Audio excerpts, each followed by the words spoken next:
What does it really tell, and how complex can it get? Good morning, viewers and followers, listeners, wherever you could be, and good morning, my colleagues.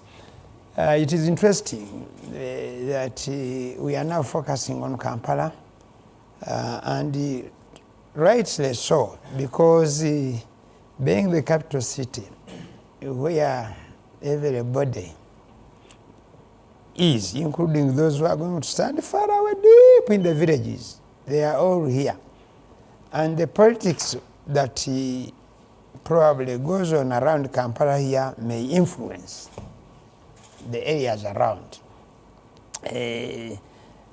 But now, because of social media, the society is almost the same. It is global, it has become global.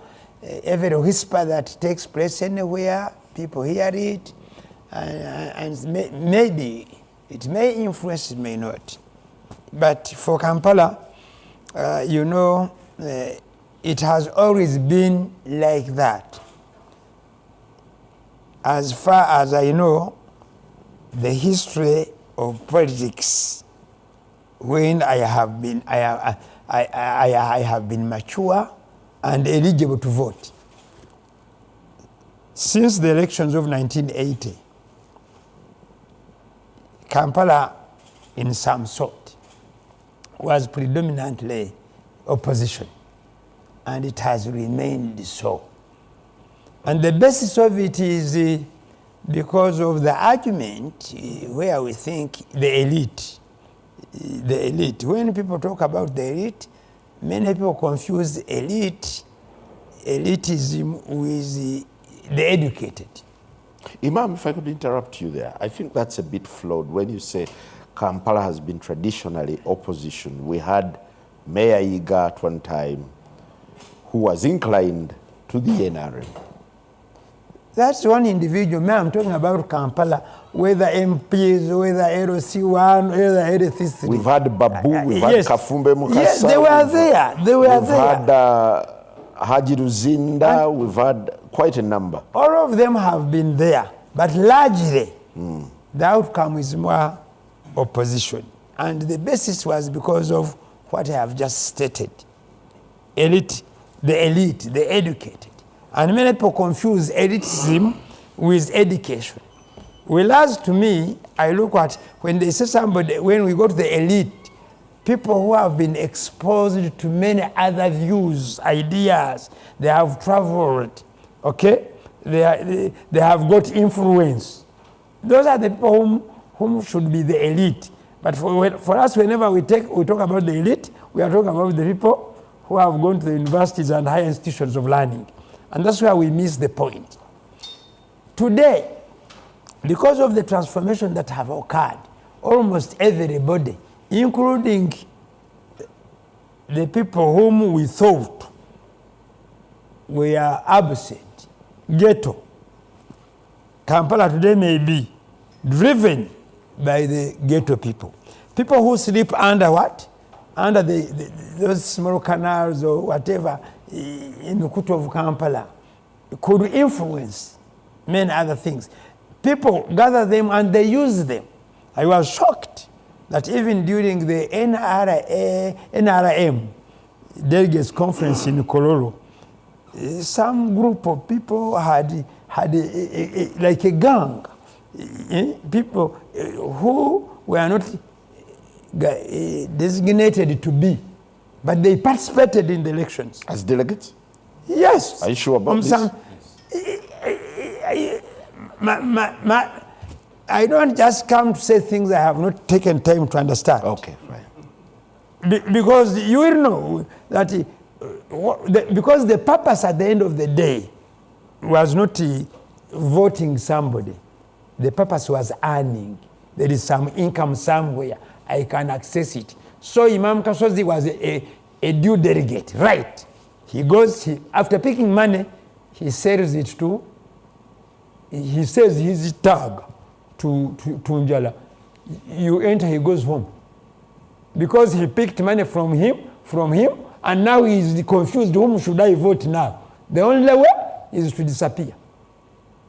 And I don't only disappear, but I also earn also some more money from my tag. Fine. Because somebody had organized, he could buy it and give it to his group so that somebody can access. Okay, where things are. So let me come back to Kampala you are talking about. You see, when sometimes we talk about opposition, we seem to think that opposition means the same people, the same family. They are not.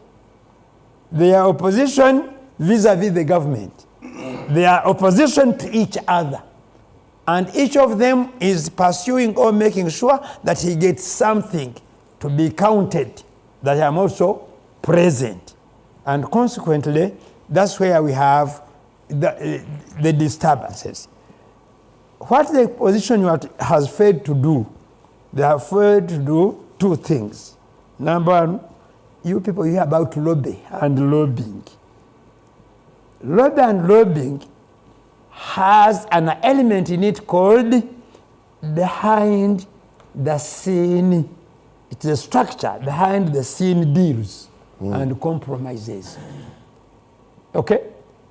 So, our opposition here, somebody says, if I surrender this position and we give it to others, they will have one MP extra than ours.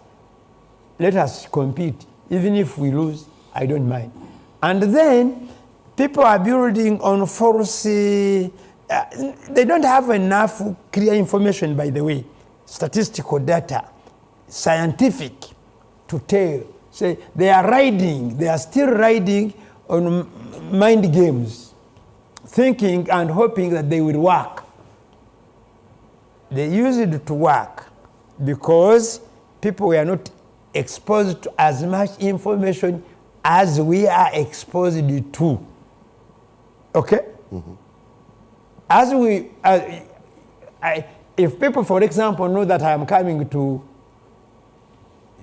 the next media for this program, and they are interested, either they are my campaign people or they are against me, they can come and camp here, and all of them will take videos of me coming in, how I have come in, how I have discussed, and then the next time you see it across, even when you don't have any information about it.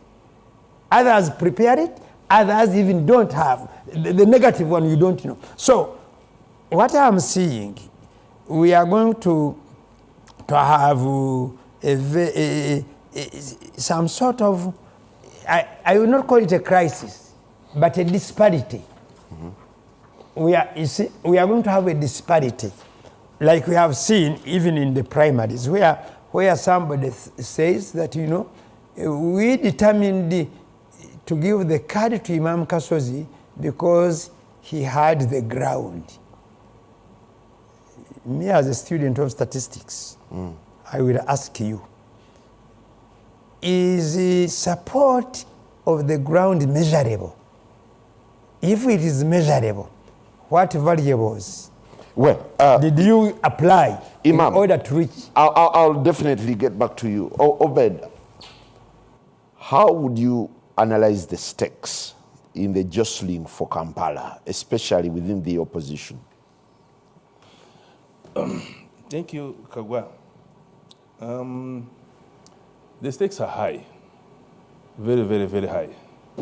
I want to agree with Imam that the opposition, for as long as I can remember, let's say as long as we return to multi-party politics, they have owned Kampala.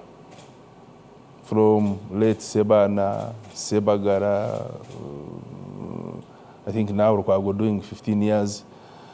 And then even all the divisions, it used to be maybe Nsereko for Kampala Central, but the divisions went to opposition. So it's been a predominant opposition territory. Now, but what is coming up now poses a serious crack within the opposition. I think this is the first time were having opposition seriously on each other's neck for the big positions in Kampala, especially mayors and member of parliament. Now, what does that mean for the rest of the country? Two things are coming up.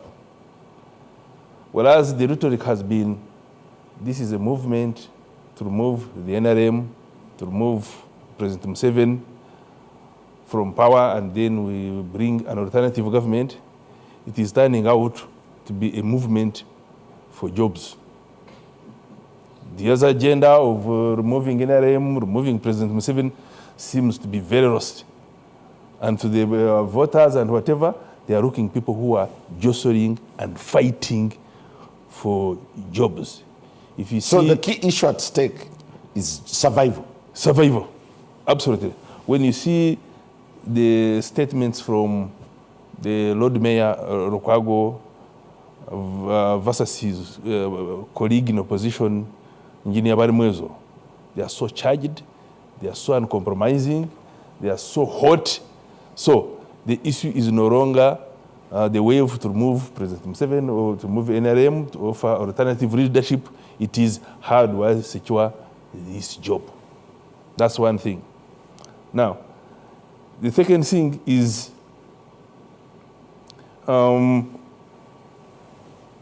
how the voters will react to all this. Will the voters be taken for granted like they were before? There are certain things they must be looking at. So what is the whole thing about? It's about your jobs.